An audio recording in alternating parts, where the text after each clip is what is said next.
It's important to understand what the 5G is doing and what they say it's doing. We're told on the IEEE beamforming document that this technology cooked your eyes like eggs in World War II.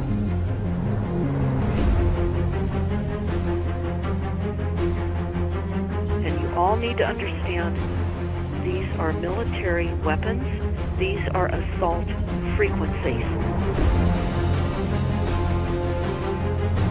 If you garner nothing more than that, that's what you need to know. It's microwave radiation warfare, is what this is.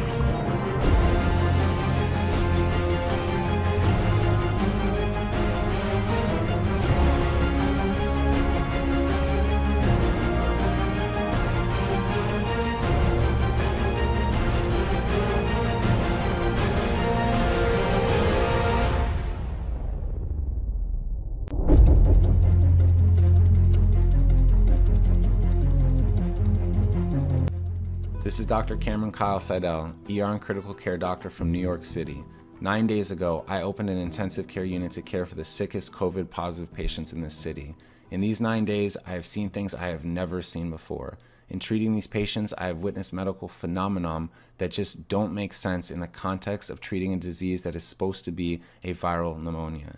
9 days ago, I presumed I was opening an intensive care unit to treat patients with a virus causing a pneumonia that was ravaging lungs across the world, starting out as something mild, a cough, a sore throat, and progressively increasing in severity until ultimately ending in something called acute respiratory distress syndrome, or ARDS.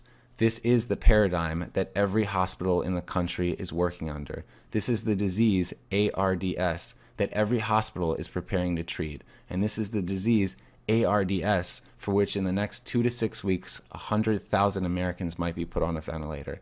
And yet, everything I've seen in the last 9 days, all the things that just don't make sense, the patients I'm seeing in front of me, the lungs I'm trying to improve, have led me to believe that COVID-19 is not this disease, and that we are operating under a medical paradigm that is untrue. In short, I believe we are treating the wrong disease, and I fear that this misguided treatment will lead to a tremendous amount of harm to a great number of people in a very short time. As New York City appears to be about 10 days ahead of the country, I feel compelled to get this information out. COVID-19 lung disease, as far as I can see, is not a pneumonia and should not be treated as one.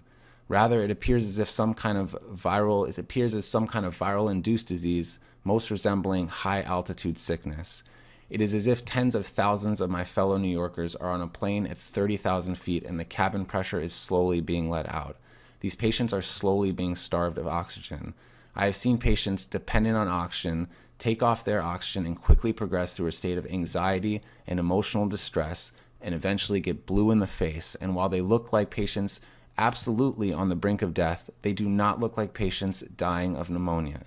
I have never been a mountain climber, and I do not know the conditions at base camp below the highest peaks in the world. But I suspect that the patients I'm seeing in front of me look most like as if a person was dropped off on the top of Mount Everest without time to acclimate. I don't know the final answer of this disease, but I'm quite sure that a ventilator is not it. That is not to say that we don't need ventilators. We absolutely need them.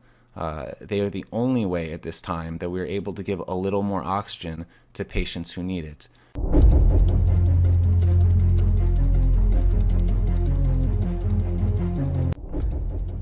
The technology that's coming is going to be broadcasting at 60 gigahertz. That is the absorption spectrum of oxygen molecules. There are instances where 60 gigahertz systems have been deployed in the United States, and it is a weaponized system. You don't mess with oxygen molecules. 30 days without food, you're going to be really skinny and probably dead. 3 days without water, you know what happens. A very short amount of time without air, and it's lights out meatball for all metabolic processes in a human body and all other life forms as we know them. What happens at the molecular level when you have oxygen molecules being hit with radio frequency emissions at 60 gigahertz, which you think is fine, and you don't understand what this stuff does, and I'm glad you're going to be recusing yourself from all the votes, is it affects the orbital properties of the electrons and the hemoglobin's ability to bind the oxygen molecules.